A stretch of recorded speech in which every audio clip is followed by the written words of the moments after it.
नमस्कार दोस्तों, आज हम लेकर आए हैं एक ऐसी गाथा जो सिर्फ कहानी नहीं है बल्कि ब्रह्मांड का सत्य है।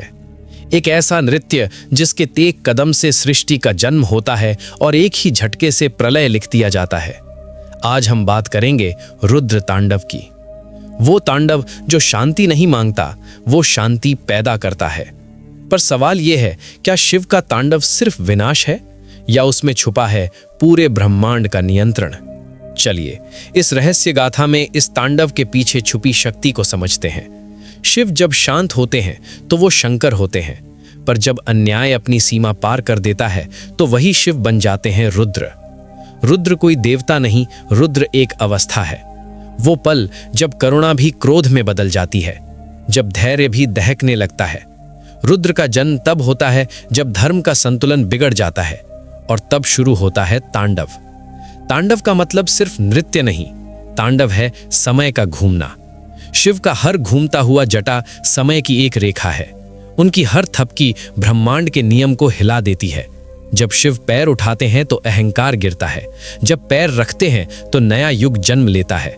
इसीलिए कहा जाता है तांडव इक्वल्स विनाश प्लस सृष्टि। पुराणों में लिखा है, जब रुद्र तांडव होता है तो देवता अपनी आंखें झुका लेते हैं, क्योंकि वो जानते हैं ये नृत्य किसी के लिए नहीं रुकता। ग्रह अपनी कक्षा बदलते हैं, तारे अपनी जगह कांप जाते हैं और काल सिर्फ दर्शक बन जाता है। यही वो तांडव है जिसमें नटराज का रूप प्रकट होता है, जहां शिव स्वयं समय पर नृत्य करते हैं। पर रुद्र तांडव सिर्फ देवलोक तक सीमित नहीं है, ये तांडव हर मनुष्य के अंदर भी होता है। जब आप अपना डर जला देते हो, जब आप अपनी पुरानी सोच तोड़ते हो, जब आप अपने अहंकार को कुचल देते हो, तब आपके अंदर भी एक छोटा सा तांडव होता है। इसीलिए शिव को भोलेनाथ कहा जाता है। वो विनाश के बाद हमेशा मुक्ति देते हैं। सबसे बड़ा रहस्य ये है, शिव कभी गुस्से में नहीं होते। रुद्र तांडव क्रोध से नहीं, नियम से होता है। जब सृष्टि अपने मार्ग से भटक जाती है तब शिव नृत्य करते हैं ताकि सब कुछ फिर से अपनी जगह आ जाए। इस तांडव में कोई शत्रु नहीं होता, सिर्फ संतुलन होता है। याद रखना, शिव का तांडव दुनिया का अंत नहीं है, वो अंत है अंधकार का, वो आरंभ है सत्य का।